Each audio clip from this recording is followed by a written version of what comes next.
साल 2023 खत्म होने वाला है और 2024 की शुरुआत होने वाली है।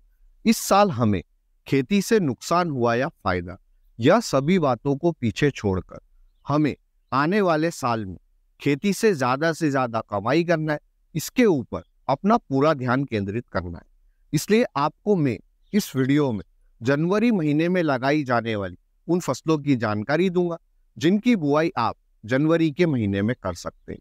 साथ ही इस वीडियो के अंत में मैं आपको यह भी बताऊंगा कि हम अगर 2.5 एकड़ में जनवरी में इन फसलों की बुआई करना चाहते हैं तो किस तरह से मेरे बताए मॉडल से आप 2.5 एकड़ में इन फसलों की बुआई करके बुआई के मात्र 30 दिन बाद से ही उत्पादन ले सकते हैं। आपकी डेली इनकम होती रहेगी और 3 से 4 महीनों में आप 2.5 एकड़ से 3 से 4 लाख रुपए बड़ी आसानी से कमा सकते हैं। इसलिए इस वीडियो को अंत तक जरूर देखें। जनवरी के महीने में बोई जाने वाली हमारी पहली फसल पर आने से पहले जिन भी किसान भाइयों ने अभी तक भी इस वीडियो को लाइक नहीं किया है तो सबसे पहले वे इस वीडियो को लाइक करें और हम इस वीडियो के ऊपर 1200 लाइक्स का टारगेट लेकर चलते हैं। तो फटाफट से लाइक करके टारगेट को कंप्लीट करें।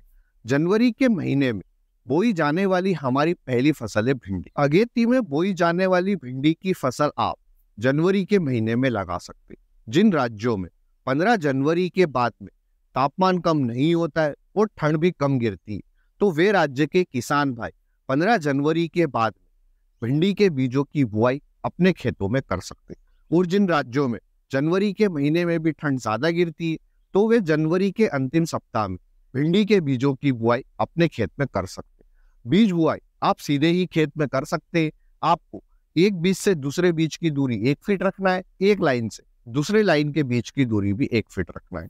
अगर आप भिंडी की फसल से मिलने वाली आमदनी को 1.5 से 2 गुना तक बढ़ाना चाहते तो आप भिंडी के साथ धनिया की इंटरक्रॉपिंग कर सकते हैं। भिंडी के लिए आप अद्वंत गोल्डन सीड्स की राधिका वैरायटी का चुनाव कर सकते हैं। जब आप अगेती में भिंडी के बीजों की बुआई करेंगे तो आपको भिंडी की फसल से उत्पादन मार्च के महीने में मिलने लग जाए और इस समय पर हमें भिंडी का मंडी थोक भाव 40 रुपए किलो से लेकर 70 रुपए किलो के बीच में देखने को मिलता है।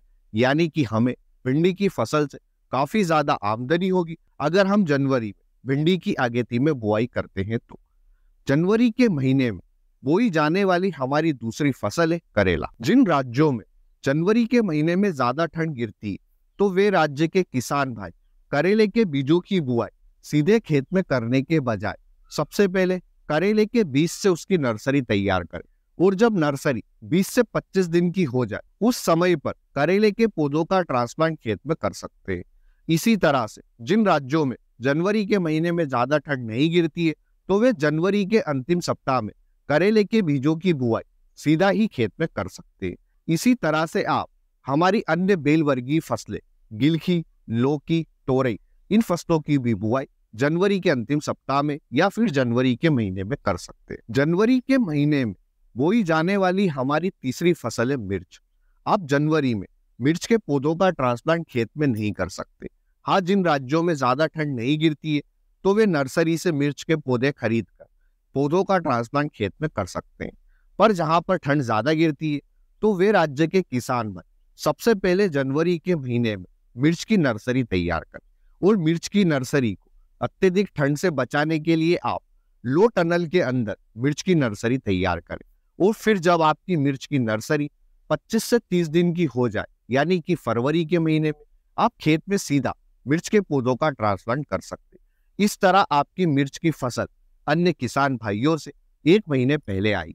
जब आपकी फसल 1 महीने पहले आएगी तो मिर्च का भाव भी आपको काफी अच्छा देखने को मिलेगा। तो यह एक तरीका है कि आप जनवरी में पहले मिर्च की नर्सरी तैयार करें लो टनल के माध्यम से ताकि आपकी मिर्च की नर्सरी अत्यधिक ठंड से खराब ना हो। और फिर जब आपकी मिर्च की नर्सरी तैयार हो जाए तो फिर फरवरी के महीने में आप मिर्च के पौधों का ट्रांसप्लांट कर दें। आप 15 जनवरी से 30 जनवरी के बीच में मिर्च की नर्सरी तैयार करें। इसी तरह से आप हमारी जो चौथी फसल है टमाटर, उसकी भी पहले नर्सरी तैयार करें लो टनल के माध्यम से और फरवरी के महीने आप टमाटर के पौधों का ट्रांसप्लांट खेत में कर दें। आपको पता ही होगा कि गर्मी के सीजन में टमाटर का सबसे अच्छा मंडी थोक भाव देखने को मिलता है। जैसा कि आपने इस बार देखा था कि कई सारे किसान भाइयों को टमाटर का मंडी थोक भाव 100 रुपए किलो, 150 रुपए किलो और 200 रुपए किलो भी मिला था।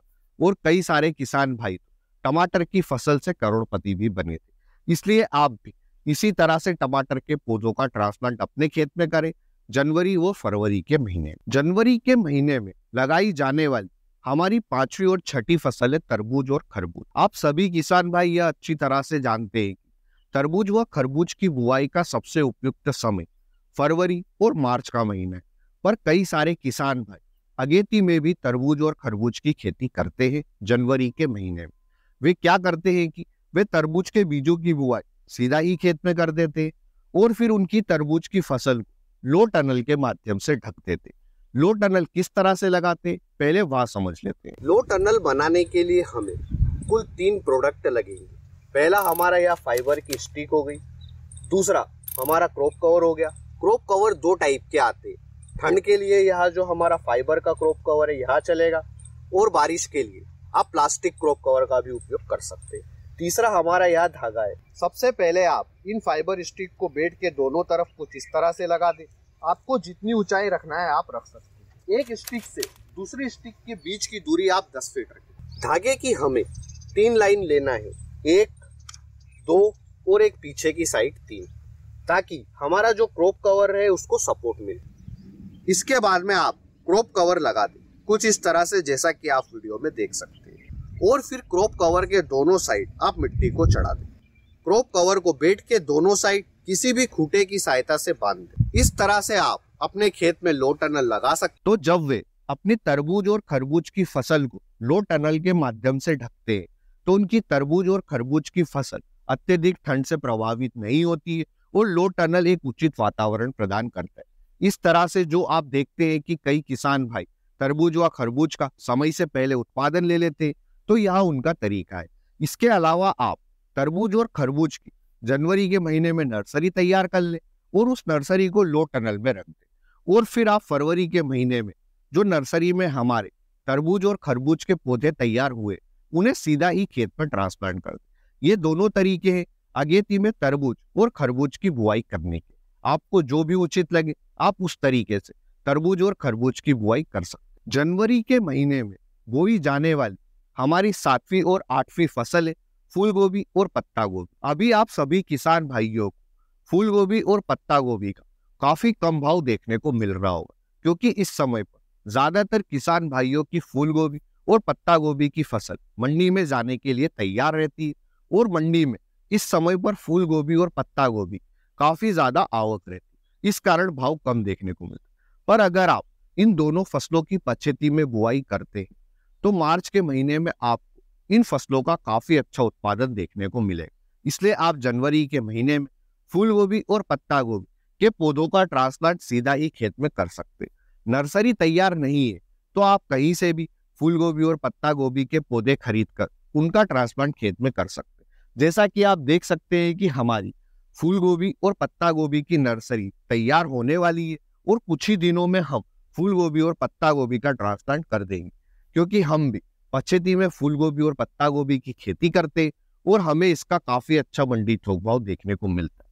इसलिए अगर आप फूल गोभी और पत्ता गोभी का अच्छा भाव लेना चाहते हैं तो जनवरी के महीने में फूल गोभी और पत्ता गोभी की खेती अवश्य करें। जनवरी के महीने में बोई जाने वाली हमारी 9वीं और 10वीं फसल है मेथी और पालक। आप जनवरी के महीने में मेथी और पालक इन दोनों ही फसलों की खेती कर सकते हैं।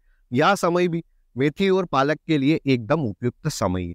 साथ ही साथ जैसे ही गर्मी का सीजन आएगा उस समय पर आपको मेथी और पालक इन दोनों का ही मंडी भाव काफी अच्छा देखने को मिलेगा और पालक की फसल से तो आप 4 से 5 बार हार्वेस्टिंग मिनिमम ले ही सकते हैं। इसलिए जनवरी के महीने में मेथी और पालक इन दोनों की भी बुआई करना काफी उचित रहेगा। अब हम मेरे बनाए हुए 2.5 एकड़ के मॉडल पर आते हैं, जिसमें अगर आप जनवरी के महीने में इन फसलों की बुआई करते हैं तो इनकी बुआई किस तरह से करें और किस तरह से मात्र बुआई के 30 से 35 दिन के बाद आपकी इनकम चालू हो जाएगी, डेली इनकम होती रहेगी और 3 से 4 महीने में आप 2.5 एकड़ से 3 से 4 लाख रुपए बड़ी आसानी से कमा सकते। तो आप अपने 2.5 एकड़ को सबसे पहले तो 5 बराबर हिस्सों में डिवाइड करें।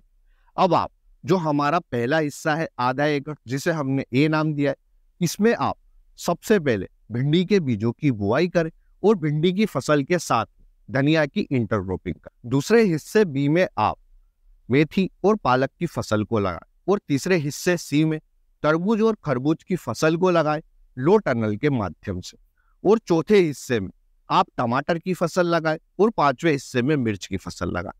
इस तरह से इस मॉडल से अगर आप बुआई करते हैं तो आपकी मेथी और पालक की फसल से मात्र बुआई 30 से 35 दिन के बाद ही इनकम चालू हो जाए। जैसे ही मेथी और पालक की फसल की कटाई कंप्लीट होगी, आपको भिंडी की फसल से उत्पादन देखने को मिल जाएगा। फिर भिंडी की फसल के साथ में आपको तरबूज और खरबूज की फसल से भी उत्पादन देखने को मिलेगा और मिर्च और टमाटर की फसल से भी उत्पादन देखने को मिलेगा। इस तरह से आपकी डेली इनकम होती रहेगी। और अगर आपको इन सभी फसलों में से किसी भी एक फसल का अगर अच्छा मंडी थोक भाव मिल गया तो आप 3 से 4 महीनों में ही 3 से 4 लाख रुपए बड़ी आसानी से कमा सकते हैं। तो इस वीडियो में दी गई जानकारी अगर अच्छी लगी है तो वीडियो को लाइक करें और अगर हमारा बताया हुआ मॉडल आपको अच्छा लगा है तो चैनल को सब्सक्राइब करें। अगर आपके कोई भी सवाल तो आप हमें कमेंट सेक्शन में पूछ सकते हैं। धन्यवाद किसान भाइयों। जय जवान जय किसान।